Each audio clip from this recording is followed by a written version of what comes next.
জি, আসসালামু আলাইকুম। আজকে কথা হবে বিএনপি এবং জামাতকে নিয়ে। তো বিএনপি দিয়েই শুরু করি। বিএনপি থেকে যারা দলবদ্ধ হয় বা বিএনপি সংগঠনের সাথে দীর্ঘ যুগ তারা একাত্মবাদ প্রকাশ করে। যেমন জোট সঙ্গী যেটাকে বলে সংক্ষেপে। জোট সঙ্গীর দিকে যদি আমরা তাকাই পূর্বের দিকে, তো বর্তমান বা পূর্বে কেউই কিন্তু বিদ্রোহ করেনি এখন পর্যন্ত।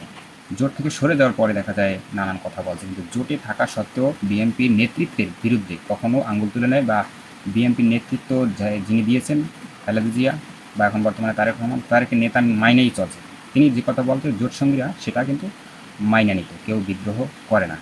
এখন আসুন জামাতের বিষয়। এখন কেন বিদ্রোহ করে না বিএনপি? কারণ জানে বিএনপি বড় দল, যদি কিছু বলে বিএনপির নেতৃত্বের বিরুদ্ধে কিছু বলে বা তাদের মতামতের বিরুদ্ধে চলে যায়, তাহলে মায়ের কেন আছে পিঠের উপরে, তাতে মিস নাই, ছোট দল মার খাবে।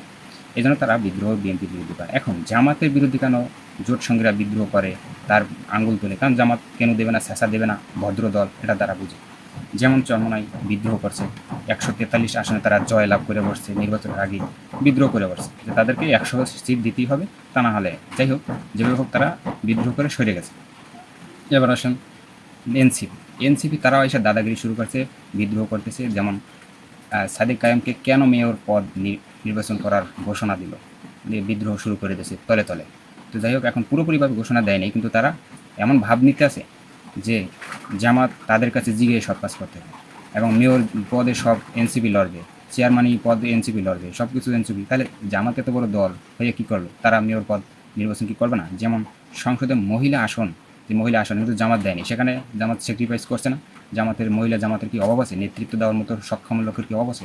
হাজার হাজার মহিলা জামাত আছে, তারা কিন্তু এনসিপি থেকে সমমনায় থেকে দিয়ে দিয়েছে। তো এই যে এটা স্যাক্রিফাইস করছে, এটা যদি মেয়র পদে তারা এনসিপি স্যাক্রিফাইস না করে জামাতকে, তাহলে কী হবে? বিদ্রোহ হতে শুরু করে দিবে। জামাত জানে যে কেন দেবে না, শেষা দেবে না, তাই এই জন্য এনসিপি বেশিরভাগ বিদ্রোহ করতে চায়। তো এটা বিদ্রোহ করা ঠিক হবে না, ভবিষ্যৎ অন্ধকার। তারা যদি জামাত থেকে সরে যায় কোনো কারণে, চরমনাইয়ের মতো, যে কোনো সময় ক্ষতিগ্রস্ত হতেই পারে।